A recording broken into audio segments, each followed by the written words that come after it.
వెండితెర వైభవం ఛానల్కు స్వాగతం. జయభేరి ఆర్ట్ ప్రొడక్షన్స్ ముగ్గురు మిత్రులు నటుడు మురళీమోహన్ సొంత చిత్రం. వారాలబ్బాయి, పిచ్చి పంతులు, ఓ తండ్రి తీర్పు చిత్రాల విజయంతో మురళీమోహన్ నిర్మాతగా ముందడుగు వేశారు. తనకు అత్యంత ఆత్మీయుడైన శోభన్ బాబుతో అధిక వ్యయంతో ముగ్గురు మిత్రులు నిర్మించారు.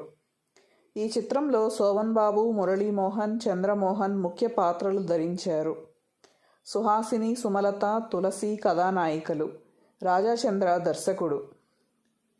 1985 జూలై 18న ముగ్గురు మిత్రులు విడుదలైంది. ఆర్థికంగా ఘన విజయం సాధించింది. పంపిణీదారులకు లాభాలు ఆర్జించింది. కుటుంబ ప్రేక్షకులు, మహిళలు అమితంగా ఆదరించారు. ఈ చిత్రం 20 కేంద్రాల్లో 100 రోజులు ఆడింది.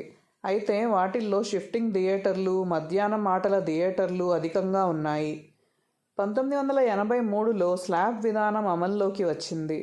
ఈ కారణంగా కొంతకాలం చిత్రరంగానికి ఇబ్బందులు ఎదురయ్యాయి. హిట్ చిత్రాలకు లాభాలు సమకూరినప్పటికీ లాంగ్ రన్ వచ్చేది కాదు. ముగ్గురు మిత్రులు కూడా అదే కోవకు చేరింది. 1985 అక్టోబర్ 25న మద్రాసులోని విజయ శేష్ మహల్లో శతదినోత్సవ వేడుకలు రంగరంగ వైభవంగా జరిగాయి. సినీ రంగ ప్రముఖులు, ప్రముఖ రాజకీయవేత్తలు తరలి వచ్చారు. వారితో పాటు శోభన్ బాబు, మురళీమోహన్, చంద్రమోహన్, దర్శకుడు రాజాచంద్ర వేదికను అలంకరించారు. ముఖ్య అతిథుల ప్రసంగాలు క్లుప్తంగా సాగాయి. అనంతరం జ్ఞాపికలను ప్రదానం చేశారు. చిత్ర నిర్మాణ పర్యవేక్షకుడు డి. కిషోర్ 100 రోజుల వేడుకలకు నేతృత్వం వహించారు. జయభేరికి ముగ్గురు మిత్రులు 7వ సినిమా. కథా కథనాలు ఈ చిత్రానికి వెన్నెముకలా నిలిచాయి. పాటల చిత్రీకరణ కూడా ఆకర్షణీయంగా సాగింది.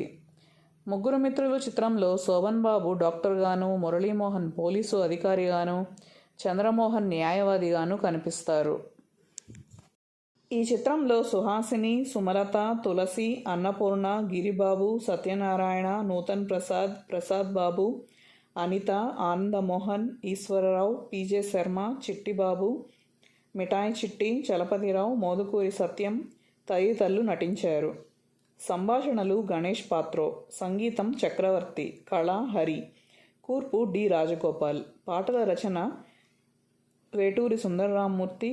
గాయని గాయకులు SP Balasubrahmanyam, Madhav Peddi Ramesh, P. Susheela. Director of photography KS Hari. నృత్యాలు తార. అలంకరణ రాము మరియు బుజ్జి. దుస్తులు సాయి. పోరాటములు Sahul. Co director D. Saikrishna. నిర్మాత మాగంటి వెంకటేశ్వరరావు. చిత్రానువాదం, దర్శకత్వం రాజాచంద్ర. మరిన్ని సినిమా విశేషాల కోసం మా ఛానల్ను సబ్స్క్రైబ్ చేసుకోండి. నోటిఫికేషన్స్ కోసం బెల్ ఐకాన్ను క్లిక్ చేయండి.